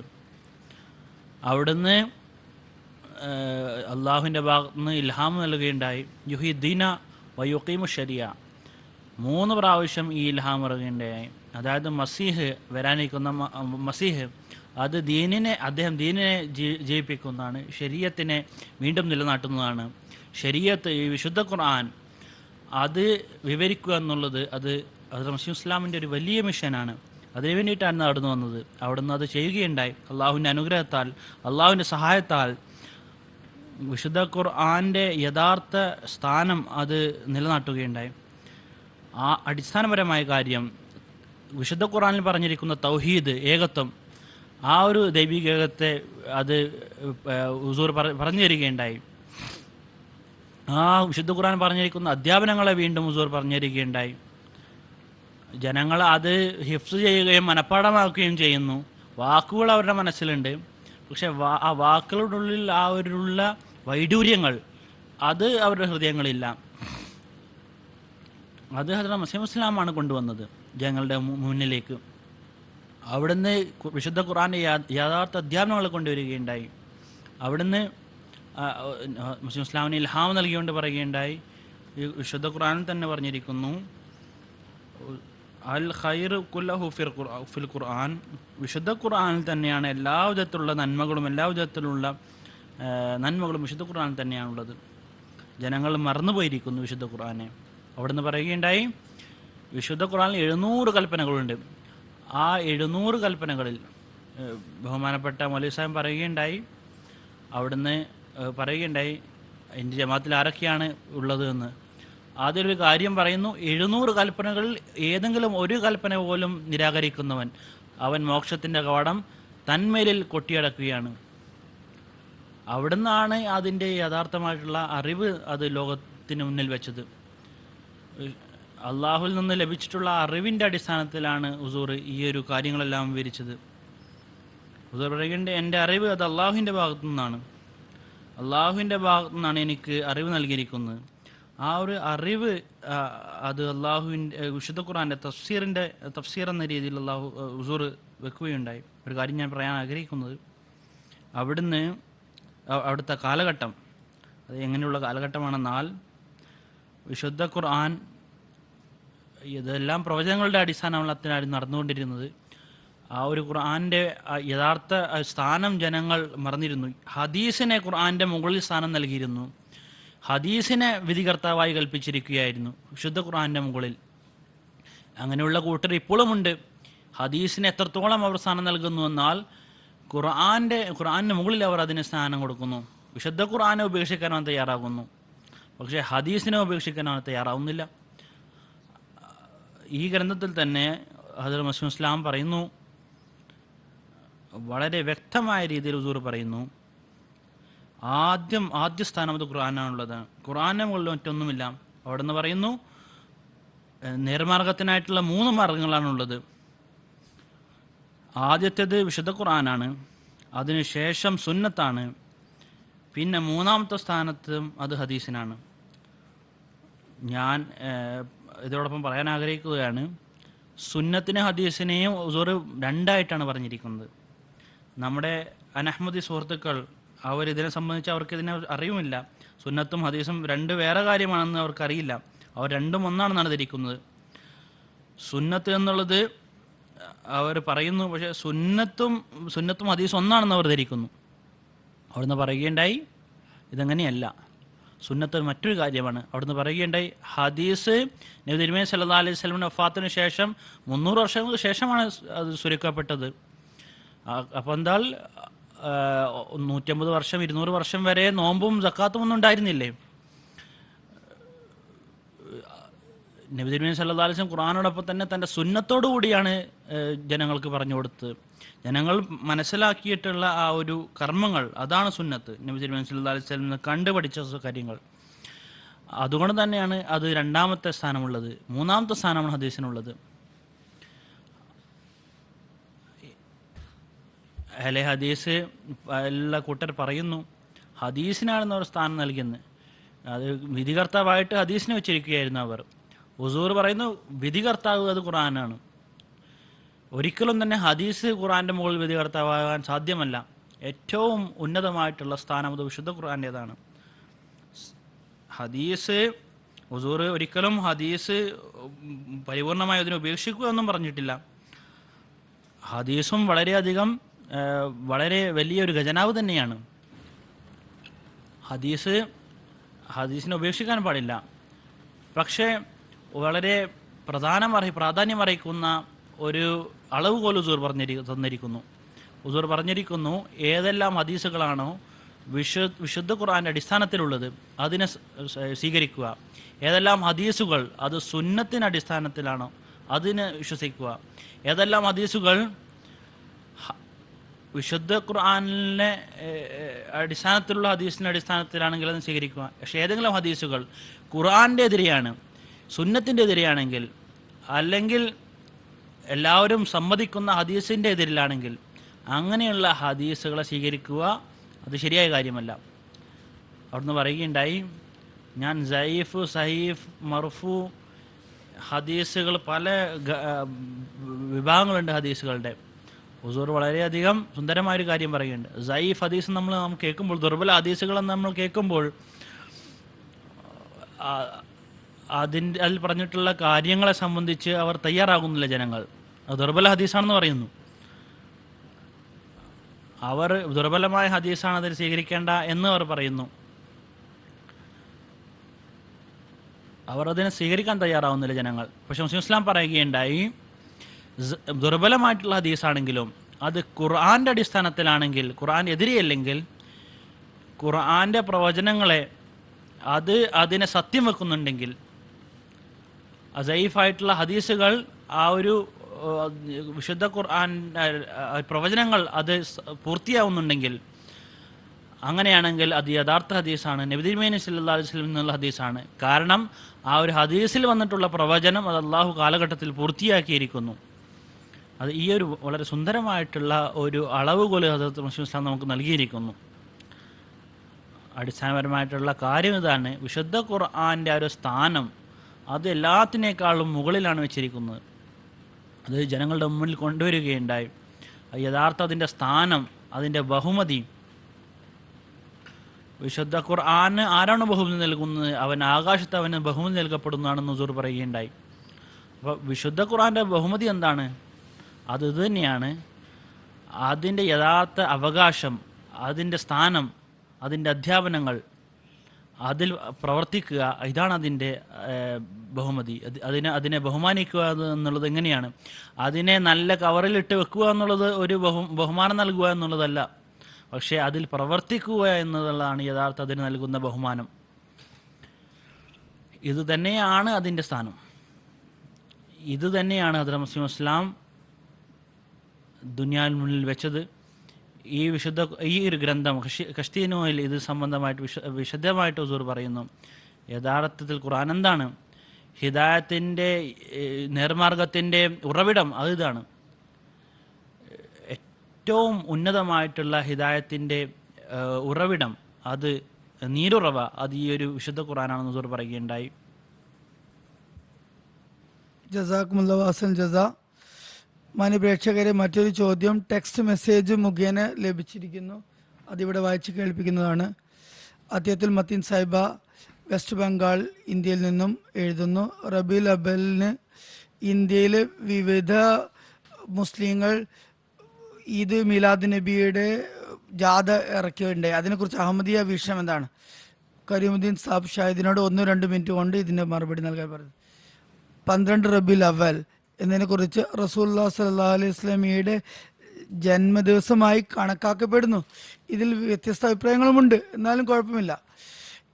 എന്നാൽ റസൂലുള്ളാഹി സ്വല്ലല്ലാഹു അലൈഹി വസല്ലമയുടെ ജന്മദിനം എന്ന് പറയുന്നത് ലോകത്തിനൊരു കാരുണ്യമാണ്. അതുകൊണ്ട് തന്നെ അഹമ്മദി ജമാഅത്ത് ഈ മീലാദിനെ കുറിച്ച്, അതിനെക്കുറിച്ച് ജാഥ ഉണ്ടാക്കുക, റസൂലുള്ളാഹി സ്വല്ലല്ലാഹു അലൈഹി വസല്ലമയുടെ കാലഘട്ടത്തിലോ അതിനുശേഷമോ അതുപോലെ തന്നെ 3 നൂറ്റാണ്ടുകൾ നോക്കുകയാണെങ്കിൽ എവിടെയും തന്നെ ഇങ്ങനെ ഒരു ജാഥയോ അതുപോലെ തന്നെ പരിപാടിയോ ഘോഷയാത്രയോ ഒന്നും നടക്കുന്നതായി കാണുന്നതല്ല. എന്നാൽ ഇസ്ലാം പല ഭാഗത്തും വ്യാപിച്ചപ്പോൾ അമുസ്ലിം ജനതകൾ അവരുടെ ജാതിയും ഘോഷയാത്രയും ആ സമയത്തും ഉണ്ടായിരുന്നു. അപ്പോൾ അത് കണ്ട് മുസ്ലിങ്ങളിലേക്കും അങ്ങനെ പകർന്നതാകാം. എന്നാൽ അഹമ്മദികൾ വിശ്വസിക്കുന്നത് ഇതൊരു അനുഗ്രഹപൂർണമായ ദിവസമാണ്. റസൂലുള്ളാഹി സ്വല്ലല്ലാഹു അലൈഹി വസല്ലമയെ മഹത്വപ്പെടുത്തുന്നു, പ്രശംസിക്കുന്നതിന് കസീദ ചൊല്ലുന്നു, പ്രസംഗങ്ങൾ നടത്തുന്നു. റസൂലുള്ളാഹി സ്വല്ലല്ലാഹു അലൈഹി വസല്ലമയുടെ ഉദാത്ത മാതൃക ഇതായിരുന്നു, ശരീഅത്ത് ഇതായിരുന്നു, മഹാത്മ്യമായിരുന്നു.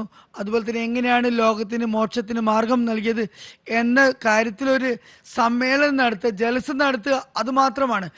അല്ലാതെ ജാതിയോ ഘോഷയാത്ര നടത്തിക്കൊണ്ട് ആളുകളെ വെട്ടിലാക്കുന്ന ഒരു സമ്പ്രദായമില്ല.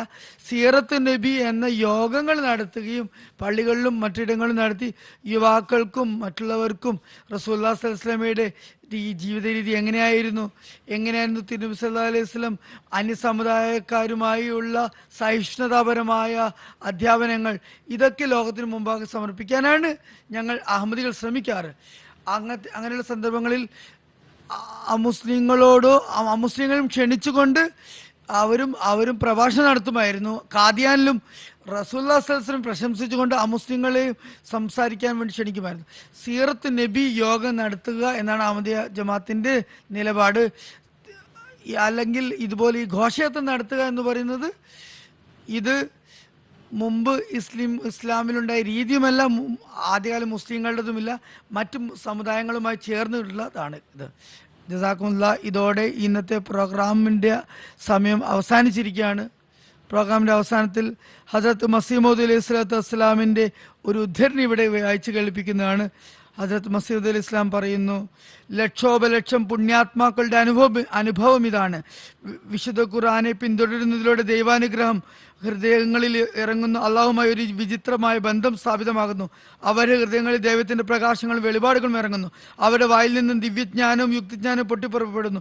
അതോടൊപ്പം അവർക്ക് ഒരു സുശക്തമായ തവക്കൽ, അതുപോലെ പ്രബലമായ വിശ്വാസം ലഭിക്കുന്നു. അതുപോലെ തന്നെ ദൈവാനുരാഗത്തിന്റെ അനുഭൂതി അവരുടെ ഹൃദയങ്ങളിൽ നിക്ഷിപ്തമാകുന്നു. അവരുടെ അസ്തിത്വങ്ങളെ പ്രയാസങ്ങളുടെ ഉരലിലിട്ട് അരച്ചാലും ശക്തമായ ആട്ടുകല്ലിലിട്ട് പിഴിഞ്ഞെടുത്താലും അവരുടെ നീരും ചാറും ദൈവാനുരാഗം മാത്രമായിരിക്കും. സുർമ ചഷ്മ ആര്യ റുവാനി ഖസാൻ വാള്യം 2 പേജ് 77-79 അടിക്കുറിപ്പ്. ഇതോടെ ഇന്നത്തെ എപ്പിസോഡ് ഇവിടെ അവസാനിക്കുകയാണ്. അടുത്ത എപ്പിസോഡിലും ഇതേ വിഷയത്തിന് നമ്മൾ ചർച്ച ചെയ്യുന്നതായിരിക്കും. അതുവരേക്കും അസ്സലാമു അലൈക്കും വറഹ്മത്തുള്ളാഹി.